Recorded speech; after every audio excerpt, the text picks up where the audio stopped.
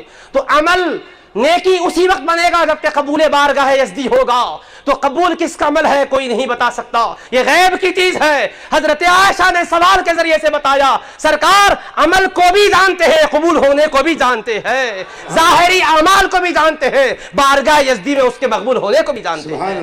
یہ کس کا عقیدہ ہے؟ یہ کسی مولوی و ملا کا عقیدہ اس کا بتلایا ہوا نہیں ہے، یہ صدیقہ کائنات نے سوال کے ذریعے سے اپنے عقیدے کو بتلایا ہے، اور ہمارے ائمہ کرام نے انہی عقیدوں کو اپنایا ہے۔ عقیدہ اہل سنت کے ائمہ نے بنایا نہیں ہے، عقیدے کو بتایا بھی ہے، بچایا بھی ہے، سمجھایا بھی ہے، پہنچایا بھی ہے۔ تو عزیزان محترم، یہ الحمدللہ اللہ پاک نے ہمیں عزتیں عطا کی ہے، بلندی عطا کی ہے کہ یہ پاکیزہ عقیدے ہمیں اس نے دیے ہیں۔ تو حضرت صدیقہ کائنات نے عرض کیا کیا کسی کی نیکی آسمان کے تاروں کے مانند ہے؟ تو آقا علیہ السلام یہ نہیں فرماتے ٹھیک ہے، اب یہ سوال علم غیب پر دلالت کرتا ہے، اور میں تو غیب کو نہیں جانتا، اگر تم نے پوچھ ہی لیا ہے تو میں بھی انتظار کرتا ہوں، اللہ کی بارگاہ سے جواب آئے گا تو بتاؤں گا ورنہ نہیں بتاؤں گا۔ ایسا نہیں فرمایا، کیونکہ حبیب پاک کو اللہ پاک نے مغیبات کا علم بخشا ہے، ما کان وما یکون کا علم عطا کیا ہے، اور ما کانا وما یکون کیا ہے؟ یہ تو مصطفیٰ کے علوم بے کرا کے ایک ذرے کا نام ہے۔ امام بوصیری سے پوچھو، کہتے ہیں فَإِنَّ مِن جُودِكَ الدُّنْيَا وَضَرَّتَهَا وَمِنْ عُلُومِكَ عِلْمَ اللَّوْحِ وَالْقَلَمِ۔ یا رسول اللہ آپ کی سخاوت کی کیا شان ہے، یہ دنیا اور جو آخرت ہے یہ آپ کی سخاوت کا ایک حصہ ہے، اور آپ کے علوم کی کیا شان ہے، لوح و قلم کا علم بھی آپ کے بے کراں علوم کے سمندر کا ایک قطرہ ہے۔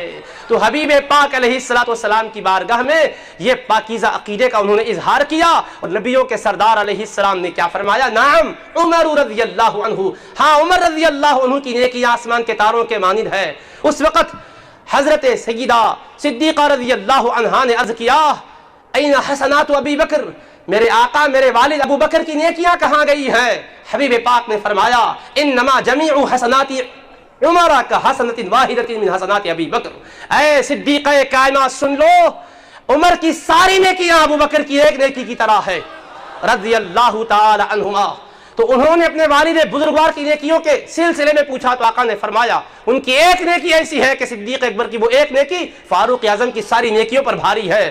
یا ایک اور عقیدہ بھی یہاں سے آقا نے سکھلا دیا، عمر رضی اللہ عنہ بھی امتی ہے، صدیق اکبر بھی امتی ہے، یہ بھی سرکار کے صحابی وہ بھی سرکار کے صحابی ہے، دونوں بھی صف اول میں نماز پڑھنے والے، غزوات میں معارک میں شریک ہونے والے، حبیب پاک کے دین کے لیے اپنے جان و مال کا نذرانہ پیش کرنے والے، ہر خیر کے کام میں سبقت کرنے والے، یہ سارے کمالات کے اوصاف میں دونوں برابر شریک ہیں، دونوں بھی کلمہ پڑھنے والے ہیں، آقا ان کو کلمہ عطا کرنے والے ہیں، یہ ایمان لائے ہیں، آقا ایمان دیے ہیں۔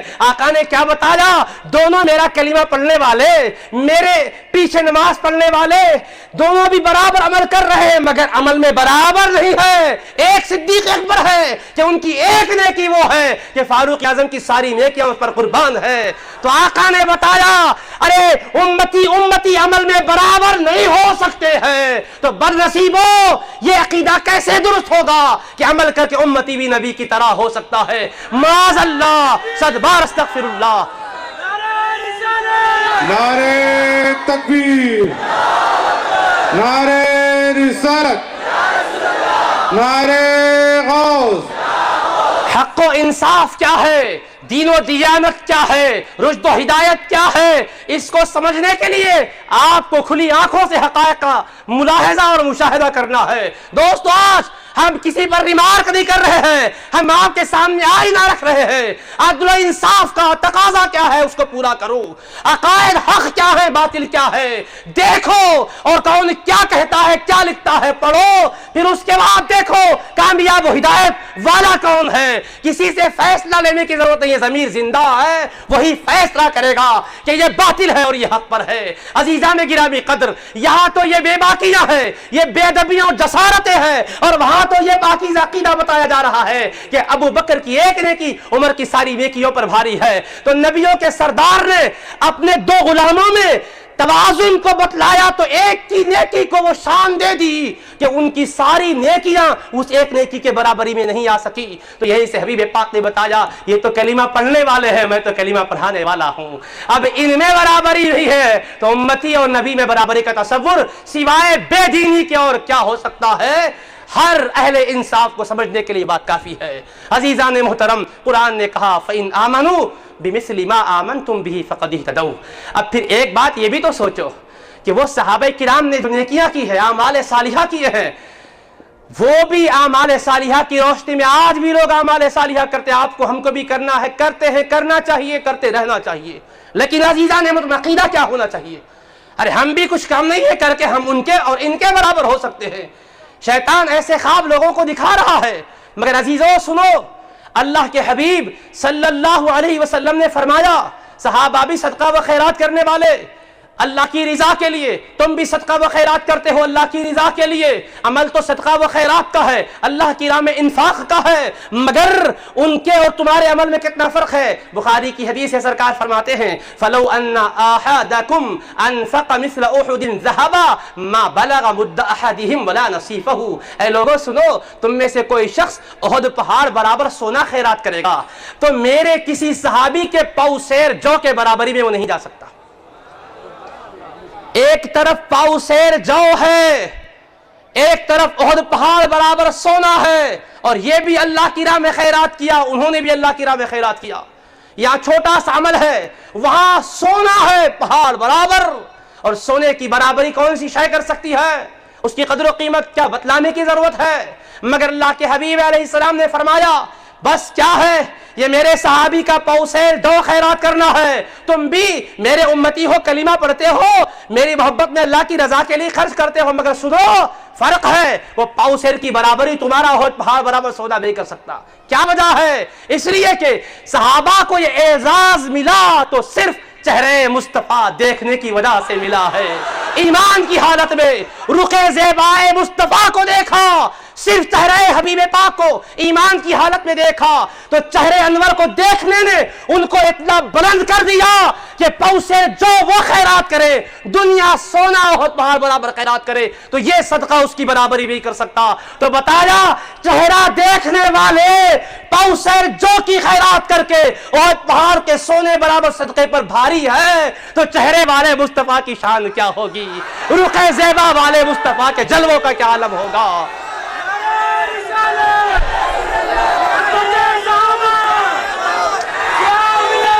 تو عزیزان محترم آج کے اس پرآشو پرفتن دور میں اللہ تبارک و تعالیٰ نے ہمیں جو بصیرت و بصارت دی ہے اس کو کام میں لاتے ہوئے حق کو سمجھنے کی ہمیں کوشش کرنی ہے، اور بد عقیدگی اور بد مذہبی سے ہماری نسل کو بچانے کی ذمہ داری ہماری ہے۔ ہم کو اس کا مکلف کیا گیا ہے، تعلیم و تربیت کرنا اور اصلاح اور تلقین کرنا آپ کا ہمارا کام ہے۔ عزیزان محترم اندھے ہیں لوگ، حقائق نہیں معلوم ہے، روا روی میں دیکھا دیکھی سنا سنی کسی کو صحیح سمجھتے ہیں اور سمجھتے اگر یہ غلط ہوتے تو اتنا چرچا نہیں ہوتا, اتنی کتابیں نہیں لکھی جاتی, اتنا دین کا کام نہیں ہوتا. ارے خدا بے نیاز ہے, غیروں سے بھی دین کا کام لیتا ہے. اگر بظاہر کسی نے دین کا اور علم کا بڑا کام بھی کیا ہے تو کیا اس کی وجہ سے اللہ کا پیارا بن گیا؟ حبیب کو اگر چاہتا ہے, آقا کا ادب کرتا ہے تو اللہ کا پیارا ہے, ورنہ حبیب پاک نے فرمایا ان اللہ لا یؤید ھذا الدین بالرجل الفاجر. صحیح مسلم شریف میں حدیث ہے, کسی کے دین کے ظاہری کاموں کو دیکھ کر, مال و دولت خرچ کرنے کو دیکھ کر اللہ کا چہیتا ہے, بس سمجھو حبیب پاک کے در کا وفادار غلام ہے تو وہ اللہ کا پیارا ہے. دولت سے وہ اللہ کا پیارا نہیں بنتا, دولت سے آدمی کی قسمت نہیں سنورتی. آقا جسے نوازے قسمت کا وہ دھنی ہے, آقا جسے نوازے قسمت کا وہ دھنی ہے. تو عزیزان محترم, اللہ کے محبوب پاک صلی اللہ علیہ وآلہ وسلم کا چہیتا, آقا کا وفادار امتی ہے تو وہ اللہ کا پیارا ہوگا. اللہ باپ, اللہ تبارک و تعالیٰ بے نیاز ہے, بہت کچھ کرنے کے بعد بھی اللہ تبارک و تعالیٰ اس کو رائے گا کرتا ہے, اور اس سے کوئی کام اگر ہو گیا تو اس کے کام سے وہ اچھا اور پیارا نہیں ہو گیا. اللہ نے حبیب پاک نے فرمایا ہے, اللہ پاک کبھی غلط آدمی سے بھی دین کا کام لے لیتا ہے. لَيُؤَيِّدُ هَذَا الدِّينَ بِالرَّجُلِ الْفَاجِرِ. ہم دیکھ رہے ہیں کہ بھائی ایسے انداز سے دین کو پیش کر رہے ہیں, اغیار اش کر رہے ہیں, دنگ ہو گئے. واہ واہ, اتنا بڑا کام کرنے والا غلط کیسے ہوگا؟ تو تم اس کے کام سے اس کو اچھا سمجھتے ہو یا اللہ کے بتلائے ہوئے معیار پر اترنے کے بعد اس کو اچھا سمجھو گے؟ بولو, یہ معیار کس نے دیا ہے؟ اللہ نے قرآن کریم کے ذریعے سے دیا ہے. یہ معیار پر اتر گیا, چھوٹا بھی کام کرا تو وہ بڑا ہے. اگر یہ معیار پہ نہیں اترا تو ڈھیروں عمل کا ذخیرہ میں رکھا تو وہ بڑا کیا, وہ اللہ کے پاس کوئی قدر کا قابل ہی نہیں ہے. آپ ایسے ہی نہیں سنیے گا, بخاری شریف میں, مسلم شریف میں حدیث پاک ہے, صحاح ستہ میں حدیث پاک ہے. حبیب پاک علیہ السلام جلوہ فرما ہے, صحابہ کرام آپ کی بارگاہ اقدس میں حاضر ہے اور آقا مال غنیمت تقسیم فرما رہے ہیں. اسی دوران کیا ہوتا ہے, آقا سامنے والوں کو عطا کرتے ہیں, دائیں جانب بیٹھنے والوں کو عطا کرتے ہیں, پیچھے جانب کچھ لوگ تھے آقا نے انہیں نہیں دیا, اور سرکار کو پتا ہے کس کو کیا دینا ہے. اللہ کے محبوب پاک علیہ السلام کسی کو دیتے ہیں تو دینے کی حکمت بھی آقا جانتے ہیں, نہیں دیتے ہیں اس کے عدم استحقاق کو بھی آقا جانتے ہیں. سچا چاہنے والا ہے تو جس کو مل گیا وہ بھی خوش ہوتا, نہیں ملا بھی تو وہ کہتا ہے میں مایوس کیوں ہوں, یہ دربار محمد ہے, یہاں اپنوں کا کیا کہنا, یہاں سے ہاتھ خالی غیر بھی جایا نہیں کرتے. اگر نہیں ملا ہے تو نہ ملنے میں میرے لیے کوئی بہتری ہوگی, عاشق یہ سوچتا ہے. اور سرکار نے یہ فرمایا بھی ہے, بخاری شریف میں حدیث پاک ہے, آقا فرماتے ہیں کسی کو میں دیتا ہوں اور کسی کو نہیں دیتا ہوں, تو جس کو دیتا ہوں تو اس لیے دیتا ہوں کہ کہیں اس کو نہ دینے کی وجہ سے کوئی آزمائش میں وہ نہ پڑ جائے, اور کسی کو نہیں دیتا ہوں تو نہیں دینے سے وہ مایوس نہ ہو. کبھی ایسا ہوتا ہے اس کے دل کے اندر بڑا ایمان قوت کے ساتھ جلوگر ہوتا ہے اور بڑا متوکل ہوتا ہے, تو نہ دیکھ کر بھی میں نہیں دے کر بھی اس کی استقامت کا امتحان لیتا ہوں. اللہ کے حبیب نے یہ بھی فرمایا, مگر وہ جن کو نہیں دیا وہ ایسا نہیں تھا, وہ تو بد نصیب تھے, وہ تو بے ادب تھے, مگر نہیں ملنے سے مایوس بھی نہیں ہونا. بسا اوقات شیطان وسوسے ڈالتا ہے, اتنی مرتبہ ہم نے بھی حاضری دی مگر ایک ہمارا معروضہ پورا نہیں ہوا. ارے کیا پتا ہے, اللہ کے محبوب کے پاس سے ہر شے ملتی ہے, مگر ہمارے لیے بہتر کیا ہے وہ آقا جانتے ہیں. ہم سمجھتے ہیں یہ ملے تو بہتر ہے, آقا جانتے ہیں کہ اس کے بجائے کوئی اور شے وہ ہمارے لیے بہتر ہے. ہمارے آقا اپنے غلاموں کو محروم نہیں کرتے, جو اس کے لیے سب سے زیادہ بہتر ہے وہی دیتے ہیں. تو الغرض عزیزان محترم, نہ ملنے پر کیا کہا, کھڑے ہو کر کہنے لگا اعدل یا محمد, یا محمد صلی اللہ علیہ وسلم عدل کیجیے آپ, آج آپ نے انصاف سے کام نہیں لیا. شیطان ہمارا دشمن ہے, اس نے بہت زیادہ عبادتیں کی, بہت زیادہ سجدے کیے, اس کے بعد وہ راندہ درگاہ ہوا, تو اس نے دیکھا کہ اتنے عبادتوں کے بعد مجھے پٹک دیا گیا, تو کس وجہ سے, صرف بے باکی کی وجہ سے.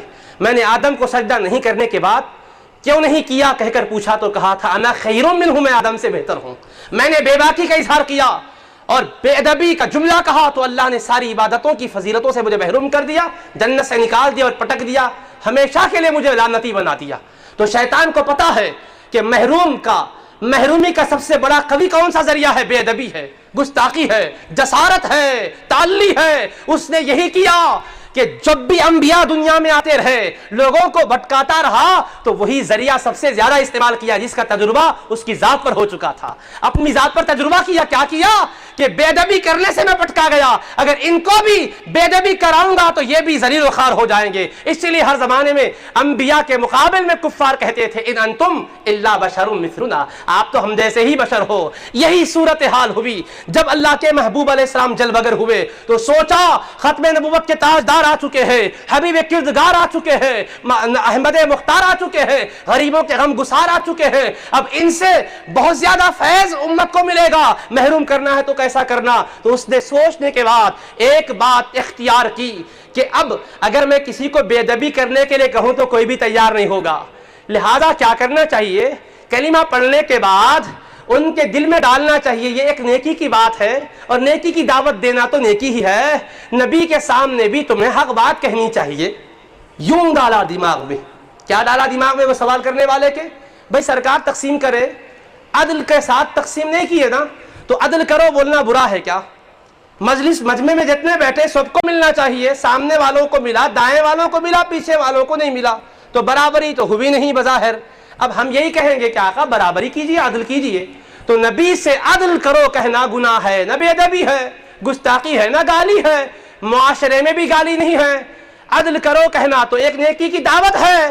وہ شیطان نے اس کے دماغ میں کیا ڈالا، ارے کیا اچھا موقع ہے، دعوت کا کام کرو، اٹھو اٹھو دعوت کا کام کرو، دعوت کا تبلیغ کا کام کرو، اس سے اچھا کیا موقع ہے۔ نبی نے نظر انداز کر دیا، نبی کو یاد دلاؤ کہ عدل کرنا چاہیے، یوں دماغ میں ڈالا، اس بے وقوف کے کھڑا کیا، اور وہ ظالم نے یہ نہیں سوچا کہ عدل کی درخواست جس سے کر رہا ہوں یہ کون ہے، ارے یہ تو وہ مصطفیٰ ہے جو دھرتی پر قدم رکھنے کے بعد دنیا کو عدل کا قانون دیا ہے۔ آقا حضرت سیدہ آمنہ رضی اللہ عنہا کے گود میں دونوں طرف دودھ پیے، حلیمہ سعدیہ کے گود میں آئے، سیدھی طرف کا دودھ پی کر بائیں طرف کا چھوڑ دیے، کیونکہ ان کے ایک صاحبزادے اور بھی تھے جو دودھ پینے والے تھے۔ ارے بے انصافی کے ماحول میں ہمارے آقا نے عدل کا قانون دے دیا عملی طور پر۔ وہ ظالم نے یہ نہیں سوچا ارے میں کس سے عدل کرو کہہ رہا ہوں، ارے جن کے دمے قدم سے عدل کے چشمے پھوٹے ہیں ان سے کہہ رہا ہوں عدل کرو، یہ تو بڑی جسارت ہوگی۔ یہ نہیں سوچا، اس نے کہا میں نے کیا غلطی کی ہے، اچھی بات ہے، دماغ میں ڈالا، سیدھی سیدھی بات، چھوٹے ہو یا بڑے ہو، اپنے سے بڑے ہو یا بڑوں سے بڑے ہو، حق ہے تو کہنا چاہیے، اس میں کسی کی کوئی رعایت نہیں کرنی چاہیے۔ دماغ میں ڈالا، اٹھ گیا، کہنے لگا عدل کیجئے۔ اس کے بعد اللہ کے محبوب پاک علیہ السلام نے فرمایا تو اس کو سمجھ بھی نہیں آئی۔ آقا نے فرمایا وَإِلَكَ فَمَنْ يَعْدِلْ إِن لَمْ أَكُنْ أَعْدِلْ، ارے تیرا برا ہو اگر عادل میں نہ کروں تو روئے زمین پر عدل کرنے والا کون ہوگا؟ إِن لَمْ أَكُنْ أَعْدِلْ قَدْ خِبْتَ وَخَسِرْتَ إِن لَمْ أَكُنْ أَعْدِلْ، اگر میں عدل نہ کرتا ہوتا تو تو محروم اور نامراد رہتا۔ اتنی اس خیرات میرے در سے پا رہا ہے اور آج عدل کرو کہہ رہا ہے۔ واللہ لا تجدون بعدی من ہوا اعدل منی، قسم بخدا میرے سوا کائنات میں تم کوئی اور عدل کرنے والے کو اس شان کا نہیں پاؤ گے۔ عدل کا قانون تو سمجھانے والا بھی میں، عملاً دکھانے والا بھی میں، مجھ سے کیا کہہ رہے ہو؟ آقا نے سمجھایا، مگر بے ادبی کرنے کے بعد حق بات سمجھ میں نہیں آتی۔ آج آپ سمجھائے اور کسی کے سمجھ میں نہ آئے تو مایوس مت ہو جاؤ۔ بے ادبی کرنے کے بعد نبی پاک نے بھی فرمایا تو سمجھ میں بات نہیں آئی۔ آقا نے فرمایا کہ کتنی بڑی جسارت ہے، قسم بخدا روئے زمین پر سب سے بڑھ کر عدل کرنے والا تو میں ہوں، میرے سوا کون سب سے بڑھ کر عدل کرنے والا ہوگا بولو؟ میں عدل نہ کرتا تو تم محروم رہ جاتے۔ محبت سے آقا نے سمجھایا مگر ظالم نے نہیں سمجھا۔ اس کے دماغ میں یہی ہے کہ بات تو میں نے صحیح کہی ہے، یہ کیا بات ہے، مل جاتا تو سمجھتا تھا عدل ہو گیا۔ آقا نے ہدایت کی بات کہی مگر نہیں سنا، فاروق اعظم سے رہا نہیں گیا، عرض کرنے لگے اذن لی فیہ اضرب عنقہ، آقا اجازت عطا فرمائیں میں اس کی گردن اڑا دوں گا۔ فاروق اعظم بھی تو سرکار کے امتی ہے، صحابی ہے اور اسلام کے اسکالر ہے، قرآن کو آقا سے سیکھا ہے، دین کو آقا سے سیکھا ہے، درسگاہ نبوت میں انہوں نے تعلیم پائی ہے اور وہیں سے ڈگری بھی حاصل کی ہے۔ انہوں نے عرض کیا آقا اجازت دیجئے گردن اڑا دوں گا، تو گردن اڑاؤں گا کیوں کہا؟ فاروق اعظم کی نظر نے اس کو واجب القتل کیوں سمجھا؟ کیا اس نے اللہ کا انکار کیا تھا؟ کیا اس نے نبی کی نبوت کا انکار کیا تھا؟ کیا رسول کی رسالت کا انکار کیا تھا؟ کیا اس نے تصور آخرت کا انکار کیا تھا؟ کیا فرشتوں کا انکار کیا تھا؟ کیا آسمانی کتابوں کا انکار کیا تھا؟ مجھے بتاؤ ایمان مفصل میں جن چیزوں کو ماننا ہے ان میں سے کون سی چیز کا انکار کیا تھا؟ ایک آدمی مومن ہونے کے بعد واجب القتل اسی وقت ہوگا جبکہ وہ مرتد ہو جائے، ایمان سے پھر آئے، کسی ایمانی عقیدے کا انکار کر بیٹھے تب اس کا قتل واجب ہوتا ہے۔ اب مجھے بتاؤ اس نے کہا تو اتنا ہی تھا کہ آپ عدل کیجئے، اتنا کہنے پر فاروق اعظم نے اس کو واجب القتل کیوں سمجھا؟ ان کی سمجھ اگر ان کی غلط ہوتی تو آقا فرماتے عمر کیا یہ گستاخ ہو گیا ہے؟ کیا بے ادب ہو گیا ہے؟ کیا بات ہے؟ کیسے تم اس کو قتل کرنے کا سوچ رہے ہو؟ میری بارگاہ میں بیٹھا یا رسول اللہ کا لفظ بھی کہا ہے اور نماز بھی پڑھتا رہتا ہے، کیا کہہ رہے ہو؟ نہیں فرمایا۔ تو مطلب فاروق اعظم نے کیا سمجھا؟ درسگاہ مصطفیٰ کے طالب علم نے یہ سمجھا چاہے کتنا بھی وہ نماز کیوں نہ پڑھ لے، اگر زبان سے ایک بار بھی نبی کی بارگاہ میں بے باکی کا لفظ بول دیتا ہے تو وہ نمازی تو کجا مسلمان بھی نہیں رہتا ہے۔ یہ فکر فاروق اعظم ہے، یہ عقیدہ فاروق اعظم ہے، اور ان کا تنہا عقیدہ نہیں، جماعت صحابہ بھی ہے، کسی نے ان پر نکیر نہیں کی، اعتراض نہیں کیا۔ نہ حبیب پاک نے یہ فرمایا کہ عمر قتل کے قابل نہیں ہے، لائق گردن زدنی نہیں ہے، نہیں فرمایا۔ آقا نے فرمایا ہاں عمر فَإِنَّ لَهُ مَن يَقْتُلُهُ، عمر یقیناً یہ واجب القتل ہے مگر اس کو قتل کرنے والے کوئی اور ہیں۔ فرمایا یہ اکیلا نہیں ہوگا، اس کے جتنے ہم مشرب ہوں گے ان کے ساتھ علی رضی اللہ عنہ کی تلوار سے قتل ہوگا۔ تو اللہ کے حبیب نے، نبیوں کے سردار نے، امن و سلامتی کا پیغام دینے والے پیغمبر سلامتی وہ راحت نے بتایا اگر آقا کی بارگاہ کی گستاخی کرتا ہے اسے اس دھرتی پر امن سے رہنے کا حق ہی نہیں ہے۔ یہ حبیب پاک علیہ السلام سے بڑھ کے دین کو سمجھانے والے کون ہو سکتے ہیں؟ صحابہ سے بڑھ کے دین کو سمجھنے والے کون ہو سکتے ہیں؟ بولو۔ جس کو اللہ پاک نے مصطفیٰ کی معرفت سے دین سکھایا ہے ان کے یہ جذبات تھے، اور حبیب پاک علیہ السلام نے بھی فرمایا کہ ہاں ہاں ہے۔ تو آپ سمجھ لیجئے شیطان راست گوئی کے پردے میں بے ادبی کرواتا ہے اور سمجھ میں نہیں آتا کہ ہم نے کیا بے ادبی کی ہے۔ تو اب جو بدنصیب ہوتا ہے وہ سب سے پہلے بے ادبی کا وہ لہجہ اختیار کرتا ہے۔ اب کون حق پر ہے کون باطل پر؟ اس وقت کون ہے یہ فرقے والے؟ آپ کو ناموں کے ساتھ نشاندہی بھی کرنے کی ضرورت ہے۔ جہاں بے باکی بے ادبی ہے آپ خود فیصلہ کر لیتے ہیں کہ بے ادبی بے باکی جسارت ہم شریک دعوے انانیت غرور کی جہاں سے بدبو آ رہی ہے وہی اس فرقے سے تعلق رکھنے والے ہیں۔ جو بانی فرقے کا حکم ہے اس کے چیلوں کا بھی وہی حکم ہوگا۔ اللہ کے حبیب پاک نے آگے فرمایا کہ اے عمر دعہ فإن له اصحابا، اس کے ساتھ کچھ اصحاب بھی ہیں اور بڑے عبادت گزار ہوں گے۔ یحقر احدکم صلاتہ مع صلاتہم، تم میں سے کوئی بھی اپنی نماز کو اس کی نماز کے مقابل میں معمولی سمجھیں گے، اپنے روزوں کو ان کے روزوں کے مقابل میں حقیر جانو گے، بہت زیادہ نماز اور روزوں کا اہتمام کرنے والے ہوں گے۔ اللہ کے حبیب فرماتے یقرؤون القرآن، نمازی بھی ہوں گے، روزے دار بھی ہوں گے، قرآن کے قاری بھی ہوں گے۔ ایسا نہیں ہے کہ قال اللہ کہیں گے قال رسول نہیں کہیں گے، قرآن بھی پڑھیں گے حدیث بھی پڑھیں گے۔ فرمایا یقولون من قول خیر البریہ، سب سے بہترین ذات کائنات میں جو ان کی باتیں بھی سنائیں گے، سب کچھ ہوگا مگر یمرقون من الدین کما یمرق السہم من الرمیہ، وہ دین سے ایسے نکل جائیں گے جیسا تیر کمان سے نکل جاتا ہے۔ تیر کمان سے تیر نکلنے کے بعد شکار میں پیوست ہو کے جیسا نکل جاتا ہے ویسے دین میں داخل ہو کے نکل جائیں گے، اور نکلیں گے تو ثم لا یرجعون، پھر پلٹ کر نہیں آئیں گے، آقا نے فرمایا ہے۔ اور پھر کیا ہوگا؟